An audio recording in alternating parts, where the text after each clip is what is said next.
오늘 말씀은 사무엘 하 12장에서 보겠습니다. 사무엘 하 12장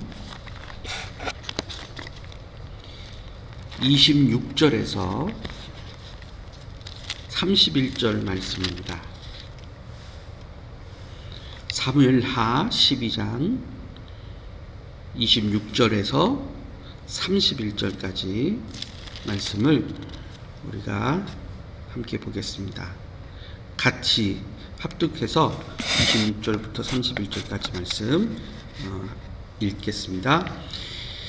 요압이 암몬 자손의 랍바를 쳐서 그 왕성을 점령하매 요압이 전령을 다윗에게 보내 이르되 내가 랍바 곧 물둘의 성읍을 쳐서 점령하였으니 이제 왕은 그 백성의 남은 군사를 모아 그 성에 맞서 진치고 이 성읍을 쳐서 점령하소서.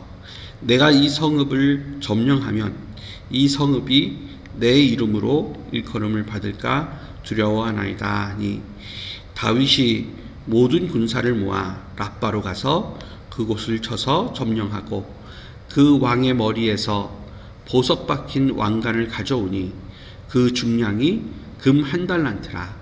다윗이 자기의 머리에 쓰니라. 다윗이 또 그 성읍에서 노락한 물건을 무수히 내우고 그 안에 있는 백성들을 끌어내며 톱질과 썰의질과 철도끼질과 벽돌구이를 그들에게 하게 하니라. 암몬 자손의 모든 성읍을 이같이 하고 다윗과 모든 백성이 예루살렘으로 돌아가니라. 아멘. 오늘 사무엘하 20장 오늘 읽은 본문은 10장부터 시작이 되는 이 이스라엘과 암몬 나라의 전투를 결말을 맺는 그 본문이 오늘 읽은 본문입니다. 10장에 다윗이 선의로 암몬에 그 사신을 보냈음에도 불구하고 이 암몬의 젊은 왕인 이 아들 한운이 다윗의 사신들을 욕보이고 그로 인해서 전투가 시작이 된 다음부터 12장까지 수많은 인명들이 이렇게 희생이 됩니다. 이 전투를 그냥 그동안에 다윗이 했었던 수많은 전투라고 치부하기에는 이 10장, 11장, 12장에 걸쳐서 내용이 굉장히 자세히 나와 있기 때문에 우리가 이 암몬과의 전투는 영적인 전투, 또 우리 하나님께서 특별히 우리 믿는 자들에게 하시는 교훈이 있다라는 생각을 가지고 우리가 이 암몬 전투를 대해야 됩니다. 말씀드렸듯이 11장, 10장에는 암몬과의 전투에서 다윗과 그의 군대 장관 요압이 그동안의 전투의 경험과 전략적인 그런 우위를 점령해서 이 암몬과의 전투를 이기지만, 그러나 또 이 영적 전투에는 보이는 전투 외에도 보이지 않는 전투가 있다라는 거죠. 그래서 11장에 이 뒤에서 이 다윗의 그 약점을 파고드는 그러한 아주 마귀의 아주 큰 공격이 있었다라는 걸 우리가 보게 됩니다. 11장 여러분이 너무 잘 알고 계시지만 이 11장의 내용 전체는 그동안 다윗이 일생 속에서 하나님께 지었던 죄의 모든 것을 보여주는 것 같아요. 그래서 이 11장을 기로로 해서 다윗의 그 승승장구했던 그런 인생이 이때부터 하락곡선을 타게 되죠.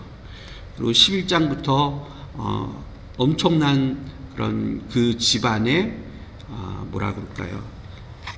저주를 통해서 아주 큰 그런 어려움들을 겪게 됩니다.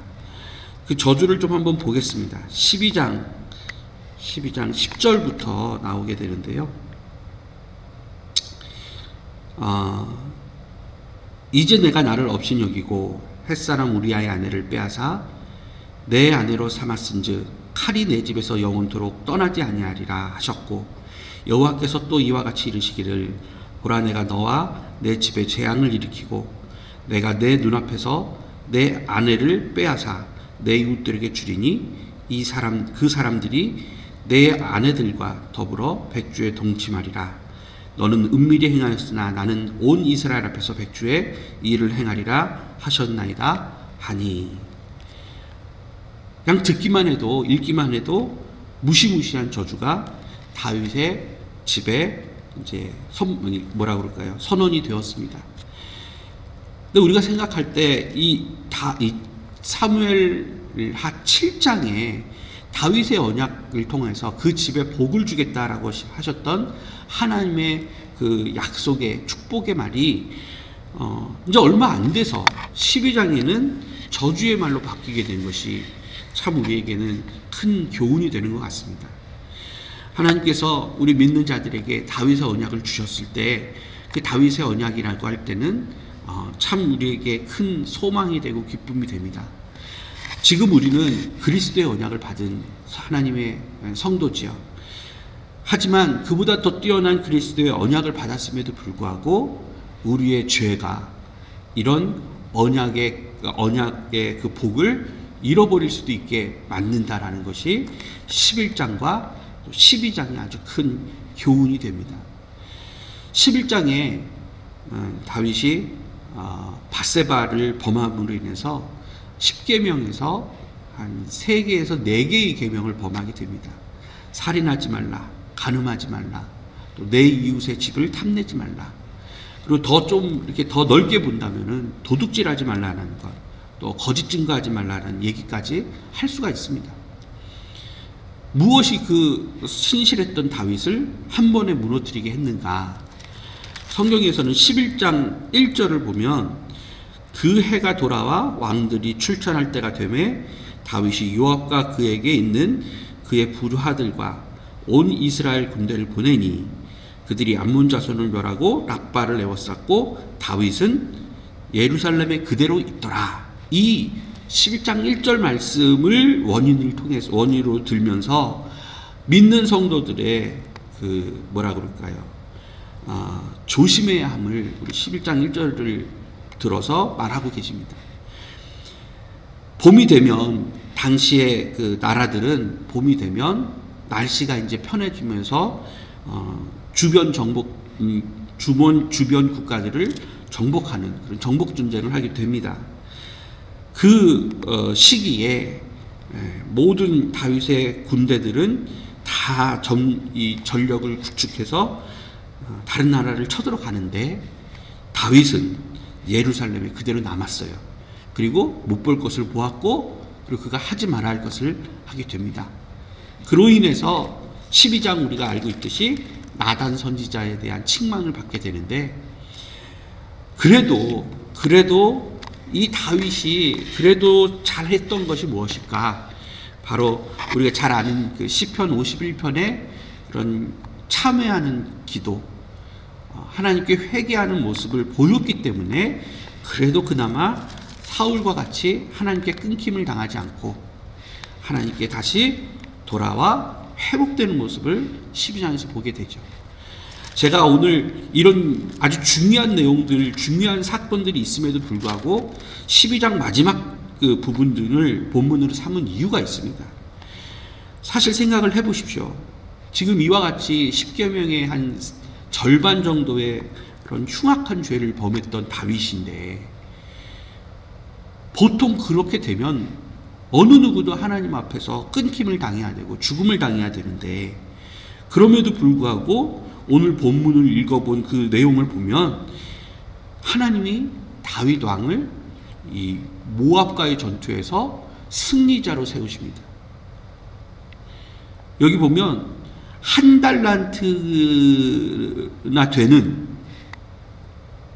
아주 귀한 왕관을 다윗이 쓰게 하나님이 만드신다는 거죠. 저는 이렇게 생각했어요. 어떻게 이런 일이 있을까? 그러니까 결국은 다윗이니까 이럴 수 있었구나. 하나님이 다윗에게만 이런 특별한 복을 내리셨구나. 그렇다면 다윗이 무엇인데? 다윗과 하나님이 어떤 관계인데?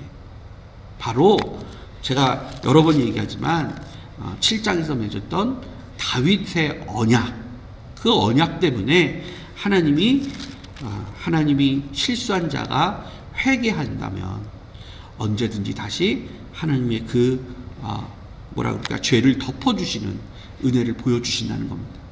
물론 아무리 회개한다 해도 그에 대한 대가, 징계는 하나님이 주시지요. 그가 식음을 전폐해서 하나님께 밧세바에게 얻었던 자녀를 죽지 않게끔 기도를 했음에도 불구하고 결국은 첫 번째 소생된 아이는 죽지요. 하지만 그럼에도 불구하고 하나님이 용서의 징표로 이 다윗과 밧세바 사이에서 이 여디디아, 사랑을 입은 자 솔로몬을 허락하십니다. 하지만 회개를 통하여서 하나님이 그의 언약을 회복시키시고 또 하나님의 백성으로서 복을 계속해서 유지시켜 주시는 모습을 볼 때 우리도 마찬가지입니다. 우리는 이 신약에 사는 시대의 사람들은 다윗이 받았던 언약보다 더 큰 언약, 그리스도 십자가의 언약이 있어요. 그 십자가의 언약은 우리의 일상 속에서 지은 실수와 죄를 통하여서 하나님 앞에 더 나아갈 수 없는, 오히려 심지어 다윗보다도 더 큰 죄를 범했을 때에도 주 앞에 나오면, 그리고 주 앞에서 무릎 꿇고 하나님께 정말 죄를 고백할 때, 다윗은 나단 선지자를 통해서 보내주셨죠. 그 죄를 지적하시지만 하나님은 직접 우리에게 음성을 통해서 주시고, 또 그 음성을 듣고 하나님께 회개하고 또 우리가 거룩한 삶을 다시 살기로 결심하면 하나님이 다윗에게 허락하셨던 그러한 승리를 또 우리에게 허락하신다는 것입니다. 암몬과의 전투는 영적 전투였다고 말씀드렸어요. 그리고 그 전투의 끝은 또다시 하나님의 주도권 속에서 주신 하나님의 주권적인 승리로 결과를 맺게 됩니다. 다행이죠. 너무 큰 다행인데, 안타깝게 이제 13장부터는 아까 읽었던 이 사무엘하 12장 10절부터 13절에 이어졌던 저주가 본격적으로 실행되는 모습을 13장부터 보게 됩니다.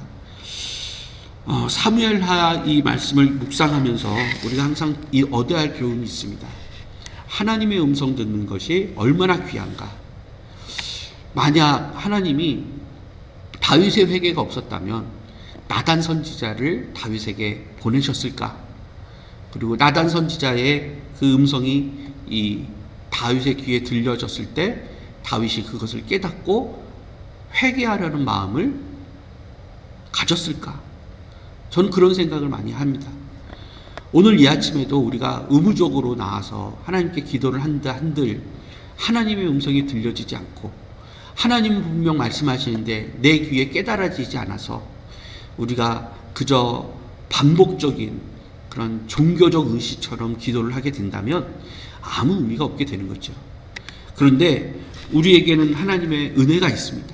그리스도의 은혜가 있고, 우리 히브리서나 여러 많은 그런 서신서에서 보면 예수 그리스도를 믿는 자들에게, 또 그리스도를 의지하여 나가는 하나님의 백성들에게 날마다 하나님의 은총을 베푸시고 은혜를 베푸셔서 너희는 그저 담대히 은혜의 보좌 앞에 나오라 라는 주님의 그런 음성이 있죠.